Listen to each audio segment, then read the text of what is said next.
कैसे आप सभी। आई एम श्योर कि आप सभी ठीक होंगे। तो चलिए आज का वीडियो स्टार्ट करते हैं। आज के वीडियो में हम डील करेंगे हमारे मेडिकल सर्जिकल में पूछा गया एक प्रीवियस ईयर का क्वेश्चन जो कि है इम्यूनिटी के ऊपर। इम्यूनिटी हम फर्स्ट ईयर में भी पढ़ चुके हैं, सेकेंड ईयर में भी पढ़ेंगे और आगे हमारे जो फोर्थ ईयर है तब तक हमें इम्यूनिटी की स्टडी करने को मिलती है और ये काफ़ी इंपॉर्टेंट टॉपिक है जनरल नॉलेज के लिए भी। ठीक है, तो जो लोग चैनल पर नए हो वो चैनल को सब्सक्राइब कर लो, जल्दी से वीडियो को लाइक करो और अपने दोस्तों के साथ शेयर करना बिल्कुल ना भूलो। ठीक है, तो चलिए स्टार्ट करते हैं इंट्रोडक्शन से। इम्यूनिटी क्या है? इम्यूनिटी एक ऐसा डिफेंस सिस्टम है जो हमारी बॉडी में होता है अगेंस्ट वर्क करने के किसके आउटर बैक्टीरिया या फिर आउटर इन्फेक्शन जो हमारी बॉडी को हार्म करे। यानी कि इम्यूनिटी एक ऐसा प्रोटेक्शन होती है जो हमें बीमार होने से या फिर इन्फेक्टेड होने से बचाती है। ठीक है, introduction. The human body is consistently exposure to various harmful micro organism such as bacteria, virus और फंगी एंड पैरासाइट्स।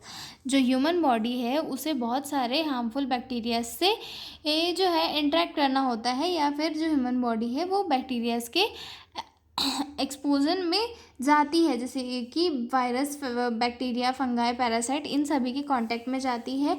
और to protect itself the body has defence system called immune system. मतलब इन सभी से लड़ने के लिए, इन सभी से बचने के लिए हमारे पास एक सिस्टम प्रेजेंट होता है अपने आप को प्रोटेक्ट करने के लिए, उसे हम कहते हैं immune system. Immunity is the ability of this immune system to recognise, attack and destroy disease causing agent. मतलब इम्यूनिटी एक ऐसी एबिलिटी होती है जो हमारे इम्यून सिस्टम में प्रेजेंट होती है और ये जो आउटर बैक्टीरिया, वायरस होते हैं इन्हें डिस्ट्रॉय करते हैं और किल करते हैं और हमारी बॉडी को जो है एक प्रोटेक्शन प्रोवाइड करते हैं। ठीक है, it plays a vital role in monitoring health and preventing factors.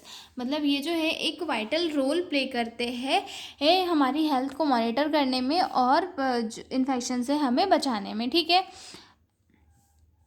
अब डेफिनेशन देखते हैं।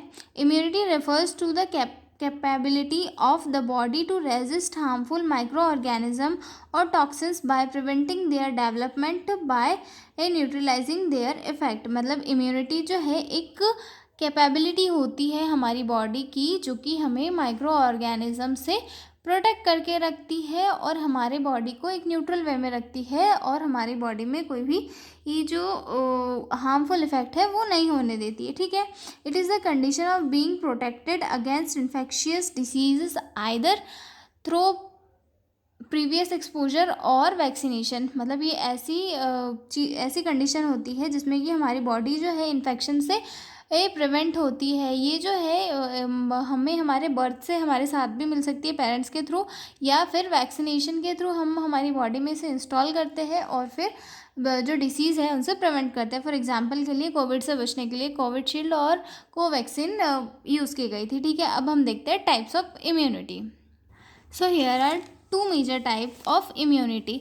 Innate immunity first, second is adaptive immunity या फिर हम इसे एक्वायर्ड इम्यूनिटी भी कहते हैं। ठीक है, अब देखते हैं कि जो वो एडाप्टिव इम्यूनिटी है उसे दो इसमें क्लासीफाई किया है, नेचुरल एंड आर्टिफिशियल। उसके बाद नेचुरल में एक्टिव होती है, पेशिव होती है और आर्टिफिशियल में एक्टिव और पेशिव होती है। ठीक है, अब हम देखते हैं एक्टिव इम्यूनिटी क्या होती है। इसे इन्नेट इम्यूनिटी क्या होती है, इसे नेचुरल या फिर नॉन स्पेसिफिक इम्यूनिटी भी कहा जाता है। ठीक है, it present from birth and it is first line defence. मतलब ये हमारे साथ बर्थ से प्रेजेंट होती है और इसे फर्स्ट लाइन ऑफ डिफेंस भी कहा जाता है। Provide immediate care but general protection. मतलब ये जो है इमीडिएट केयर प्रोवाइड करती है और एक जनरल प्रोटेक्शन भी प्रोवाइड करती है। Does not improve with exposure to the same pathogen. मतलब ये जो है अब टाइम के साथ साथ ज़्यादा इम्प्रूवमेंट इसमें नहीं होता है। ठीक है, response in the same way at all type of invaders. मतलब इसका जो रिस्पॉन्स है सभी टाइप के वायरस बैक्टीरिया को लेकर एक ही टाइप का होता है। ठीक है, अब इसकी डेफिनेशन देखते हैं। Innate immunity is inborn resistance against infection that individual process right from birth. मतलब इन्नेट इम्यूनिटी जो है एक ऐसी इम्यूनिटी होती है जो किसी भी पर्सन के पास बर्थ से होती है, जो इन्फेक्शन के अगेंस्ट वर्क करती है, और ये हमारा फर्स्ट लाइन ऑफ डिफेंस होता है। आगे देखते हैं role of barrier in innate immunity. सबसे फर्स्ट आता है एनाटॉमिकल एंड फिजिकल बैरियर्स, मतलब जो इनेट इम्यूनिटी होती है वो कैसे हमारे इसमें वर्क करती है। सबसे फर्स्ट आते हैं skin barriers, prevent entry for, जो स्किन बैरियर्स है वो किसी भी पैथोजन माइक्रो ऑर्गेनिज्म को बॉडी में एंटर नहीं होने देते हैं। इसमें जो एक सीबम होता है जो एंटी माइक्रोबियल होता है, और जो वायरस और पैरासाइट होते हैं इन्हें आउटर ही किल कर देता है, ठीक है। उसके बाद म्यूकस क्या करता है, prevent entry of micro organism by producing mucus which enters microbes, मतलब म्यूकस के थ्रू भी जो है कई सारे माइक्रोब्स किल हो जाते हैं। Cilia profile the microorganism outside, मतलब सीलिया जो है वो माइक्रो ऑर्गेनिज्म को आउटसाइड करता है, ठीक है। अब फिजियोलॉजिकल बैरियर में क्या आता है, temperature inhibit the growth of micro organism, वो हमारे बॉडी का जो टेम्परेचर है वो हाई होता है जो कि माइक्रो ऑर्गेनिज्म की ग्रोथ को कम कर देता है। पीएच एसिडिक किल माइक्रो ऑर्गेनिज्म, जो वो हमारी बॉडी में एसिड प्रेजेंट होता है HCl, वो भी जो है कई माइक्रो ऑर्गेनिज्म को किल कर देता है, ठीक है। अब हम सेकंड देखते हैं एक्वायर्ड इम्यूनिटी। एक्वायर्ड इम्यूनिटी क्या होती है, एक्वायर्ड इम्यूनिटी का इंट्रोडक्शन देखते हैं। Resistance against foreign substance that individual acquired during life, मतलब ये जो है हम इसे बाहर से लेते हैं थ्रू वैक्सीनेशन, थ्रू सीरा या फिर इंजेक्शन के थ्रू, ठीक है। It develop over time after exposure to specific pathogens, मतलब ये जो है काफ़ी इसे डेवलप होने के लिए काफ़ी टाइम लगता है। और एक्वायर्ड इम्यूनिटी में क्या होता है, जो डिसीज़ कॉजिंग बैक्टीरिया होता है उसका ही वीक बैक्टीरिया लेते हैं और उसे हमारी बॉडी में डालते हैं, तो हमारा जो डिफेंस सिस्टम होता है उसे किल कर देता है, क्योंकि वो वायरस या बैक्टीरिया जो है काफ़ी वीक होता है। जब उसे हमारा जो डिफेंस सिस्टम किल कर देता है तो हमारे डिफेंस सिस्टम उसे रिकॉग्नाइज कर देता है कि ये बैक्टीरिया है, हमें इसे ऐसे किल करना है। तो जब नेक्स्ट टाइम पे जो मतलब पावरफुल बैक्टीरिया हमारी बॉडी में इंटर करता है तो जो डिफेंस सिस्टम एक्टिवेट हो जाता है जल्दी से, और वो जो डिसीज़ है बॉडी में कॉज नहीं होने देता है, ठीक है।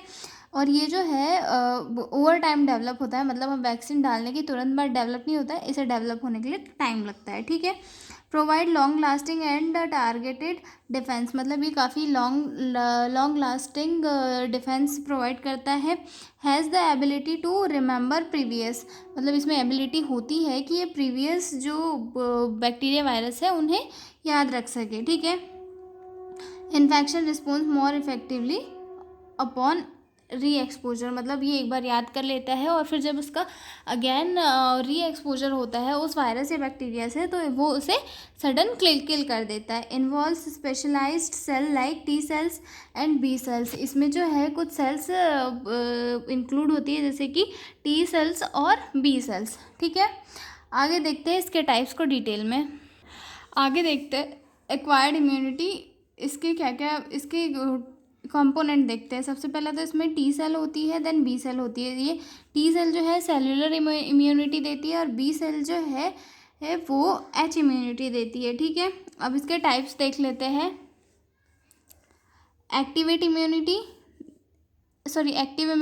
देन पैसिव इम्यूनिटी, ठीक है। एक्टिव इम्यूनिटी में क्या होता है, provide by actively by host immune system longer period but depend on pathogen type, मतलब ये जो है इसका एक्टिव इम्यूनिटी का जो पीरियड है वो काफ़ी लॉन्गर होता है, बट कभी कभी जो पैथोजन उसके टाइप पे भी ये डिपेंड करता है। इसमें मेमोरी प्रेजेंट होती है, मतलब बैक्टीरिया जो है वो उस बैक्टीरिया अगर कोई बैक्टीरिया है उसे एक बार बॉडी में डाला तो उस बैक्टीरिया को याद रखता है और री एक्सपोजर होने पर उसे किल करता है, ठीक है।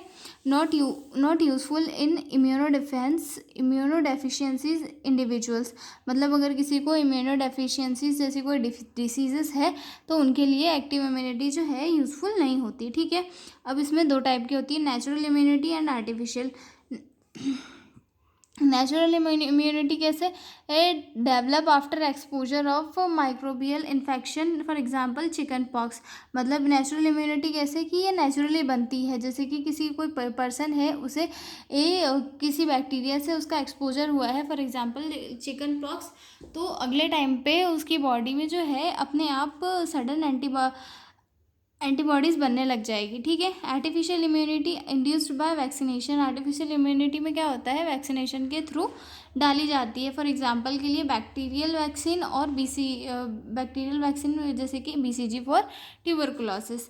ठीक है। आगे देखते हैं passive immunity. Passive immunity globulins transferred passively. Immunoglobins को जो है पेसिवली ट्रांसफ़र किया जाता है। No long lasting but develop fast. मतलब ये जो है लॉन्ग लास्टिंग नहीं होती, लेकिन जो है जल्दी से डेवलप हो जाती है। इनमें कोई भी मेमोरी प्रेजेंट नहीं होती है। ठीक है। Useful in immunodeficiencies individuals. मतलब ये जो इम्यूनोडेफिशिएंसी वाले पेशेंट होते हैं उनके लिए यूज़फुल होती है। इसमें 2 टाइप होते हैं, नेचुरल और आर्टिफिशियल। नेचुरल इम्यूनिटी IgA मतलब transfer from mother to foetus, और IgAb mother to baby through milk. मतलब ये फीटस में प्लेसेंटा के थ्रू जाती है और ये मिल्क के थ्रू जाती है। ठीक है। उसके बाद artificial immunity transfer readymade prepare immunoglobulins rabies antibody. मतलब इसे सडन यूज़ के लिए जो है इम्यूनोग्लोबुलिन से बनाया जाता है ताकि ये बॉडी पर सडन एक्ट कर सके।